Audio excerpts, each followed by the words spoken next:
You ready? It's the Roundtable with me, Robert Bannon. Well, hey everybody, welcome to the Roundtable. My name is Robert Bannon. You're listening to us on Broadway World or over here on the Broadway Podcast Network, and I'm really excited to talk to these three actors that we have with us here today. Hello, Brandon, Nican, and Jordan. Welcome to the show. Oh, I thank Hi, you. Robert. Thanks for having us. So, some of us are singers and theater people like Jordan. Some of us have traveled to other worlds and planets like Nican and the star. That's not my world, but I love that world. And Brendan, I love Staples. I'm sure you love Staples too, because the checks come in the mail and we are here for it all. Everybody, congratulations on this. I love a check in the mailbox. That's the way to live, Brendan. It is. So my question to you all is, how did you all come to this film, and how do you feel that it's about to be released here on January 31st? And you could talk and go ahead, Brendan. Oh, me first. I came to this film through the traditional process. Erica Arbold was our casting director, and I think that people do not give casting enough credit for putting together true families. They build our film families on screen and off. And not only did she find the very best Daylong brothers, but she found my real world brothers that have become some of my deepest friends today. Oh my gosh. Brothers out here avenging their father if my father sold his soul to the devil, damn, me and my brother would be gonna fight. Nika, tell us about how you joined this cast and what was your process? Got kind of the same way. It just fell into my inbox. I took a look at it, and you can tell from the script that it's something that's extremely special. Like you have not ever read a script like this before. The concept of it, you've never heard of it before. I mean, shooting, fighting, and singing all at the same time. Like I've never seen that before. The soundtrack was awesome. Nicholas Kirk doing his thing. He sent the soundtrack. Of course, we had to sing during the audition, and as I'm singing, I'm getting emotional, and I'm going, "Yo, these songs mean this is not just a shoot 'em up dark horror fantasy. Like there's a lot of it's very complex, and so that's what gripped me. It made me go, I totally have to do this." So Jordan, thank you. Jordan, you sing. Like you're like a theater, like I'm at 54 below. I'm out here at 5, 6, 7, 8. So what was it that appealed to? I know this is music it's a musical. It's music. So what was it like when you saw this? Were you like, what is this piece? I need to be in this movie. Yeah, well, of course. I mean, the music was the first thing that called to me as soon as I heard it. I instantly wanted to be a part of this. Also, like, I don't get to shoot guns often, and so anybody that offers me the chance to do that while also singing at the top of my range, I mean, I probably will never do that again. So it was a thrill to jump on. And I don't know. I'm sure you feel this way too. Musicals are turning in a direction. I actually think they're splitting. I think we're turning in a direction in which musicals either are the thing that makes things shiny, or they're the things that make us understand more deeply about ourselves. And this film, this musical, which we have to openly call it a musical, Mhm. in the way that Amelia Perez is, in the way that Wicked has become, it has allowed us to elevate some of the most unspoken parts of humanity that I don't think we're really able to speak about right now. And somehow, at least for me, singing through that in this film, trauma, through these characters and what they're dealing with, really allowed me to say and speak in a way that I really haven't before. Oh, it's so exciting. I have everyone. The film comes out on the 31st. It's in limited release on the 31st, and we're going to stay up to speed so you can see it when it's out in your neck of the woods or streaming or wherever it is. I have a sneak peek, and this weekend I already have it downloaded because I feel like musicals get typecast as a certain type of look, as a certain type of story for a certain type of person, genre, gender, person who's into this is a shoot 'em up, go get 'em action musical. Brendan, do you all sing in the film? We all sing in the film, and we all sang on the soundtrack the week we got there rehearsing, and then we sang on set. And it was a remarkable experience, and we loved every minute of it. So did you have to like audition and sing in your auditions, Nick? And where did you have to sing in your audition? Yes, Yeah. absolutely. It was, Gone out for musicals, gone out for, other films that look like quote unquote traditional musicals. This was not that.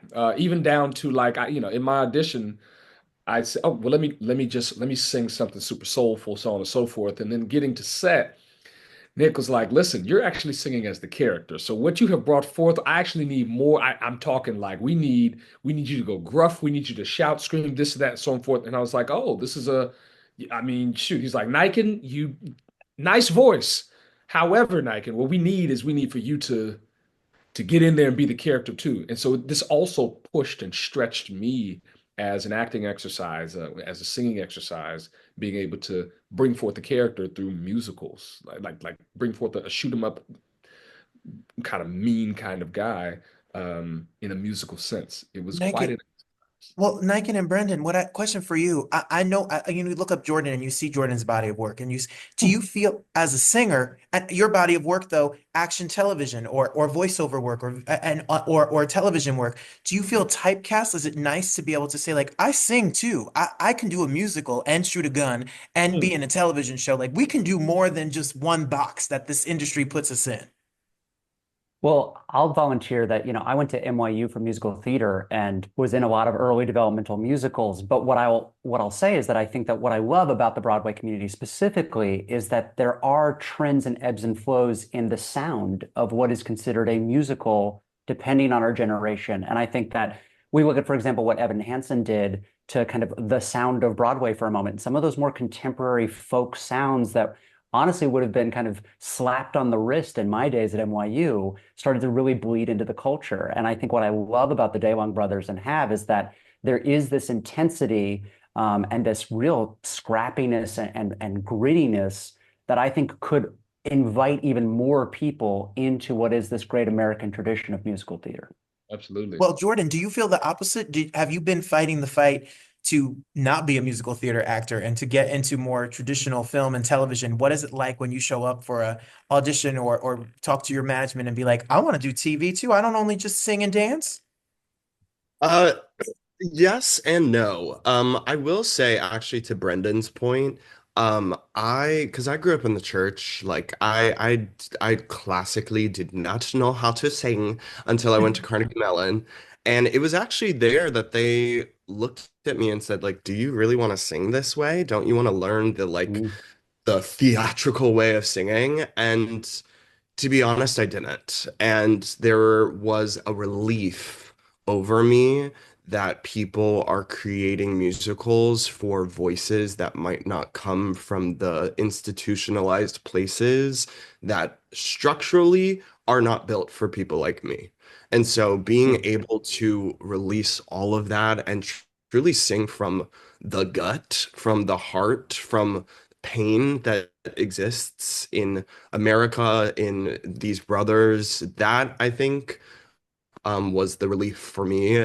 And I don't know. I like doing television and doing film. I've done a lot of that as well. And it's always it feels like a chance to come home whenever I'm able to be in Mm. spaces like this. Mm, Well, if you want yeah. a sneak peek of some of the music, there's music videos on YouTube, and some of the music is out, so you can bop along to it, so you can be ready when this is out on the 31st, and make sure you check it out and come and see it.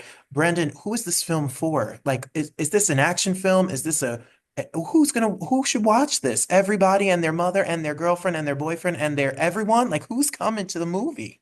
Mhm. I think what I love about this movie is that it is a true genre bender. The movie itself morphs in and out based off of whose lens we're in, what story beat we're in. And I think that that really speaks to the incredible writing and collaboration of Brandon McCormick and Nicholas Kirk, who, to their credit, have been making musical short films for a decade. And this is their first feature. And so what I'll say is my mom, I've been a part of a bunch of horror and more violent pictures. And my mother would never watch any of those, but she is going to be the first ticket to the DeLong brothers. She's been excited about this movie for 5 years, and she's very excited to see it. Now, I feel like I'm gonna just take the obvious because when I'm embarrassed, I just own it. Can you tell me the right way to say your name so I don't say it six different times in this interview, please? Nican, like a N- lichen, or a Ken doll with Nikes. Nican. Nike. Oh, see, he's been asked this question before because he has a damn good answer. So thank you. I'd rather just get that out of the way so I don't keep changing it 15 times. Because then I'll just be like, I'm only going to talk to Brendan and Jordon because I'm too afraid to embarrass myself. Nican, when you do this film and you put this out here, are we going to be scared? If I'm a scaredy cat, should I not come? Or is this something that we could all kind of have a good time with together? This is something we can all have a good time with together. I mean, speaking to what Brendan just said, like it is definitely a genre bender. So you've got a little bit of horror, you got a little bit of suspense, you have some drama, you definitely have some comedy. It is a musical. And there's definitely action. It's very grindhousey. There's something for everyone in this. There will not be a moment where people have to cover their eyes. I will say that overall too, because it is for everybody, it's going to touch everyone differently. But I do believe that it will have such a positive effect, and people will come away going, "Wow!" First of all, what did I just watch? As they're processing it and going, "Wow, I need to see that again." I love it. I love this. A horror musical, action, adventure, family, the devil. What is going on in this movie? Jordon, you guys are part of a killer cast. Some of them literally. But Jordon, what is it like to be on set? Can you tell us a little bit about other people that are stars in this movie? Mm. Yeah, well, I had the amazing opportunity to sing across from Rainey Qualley, who goes by Rainsford, music artist.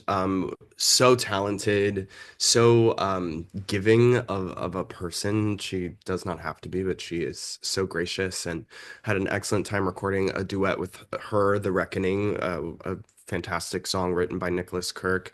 And then Keith Carradine, I mean, Academy Award winning from Nashville. Uh, he honestly feels like a father to all of us. The first day he dropped down into Atlanta and came into the backwoods with us, he took us to dinner, and the generosity from him as well was breathtaking. And I think you'll see it in the film. It really contributed to what we experienced on set. Well, The Devil and the Daylong Brothers is coming out on the 31st. Look it up. Make sure you can we can follow all of y'all on the social media so we could stay up to date. We can follow the movie as well. It comes out on the 31st. They are, spoiler alert, I think they're the brothers. I may be wrong, You but I you're on to think something. You're because on I to saw something. the poster. And if I use inferences that I learned in elementary school, I can infer that you all are a part of this story. And you all are going to want to watch this film when it comes out on the 31st and keep up to date. Thank you so much for spending time for us. Congratulations. I love musicals, I love movies, and I love when they're together and done well in an original way. So kudos and congrats. And the best is yet to come. Thanks for being here. Thank you, Robert. Thanks, Thank you. Robert.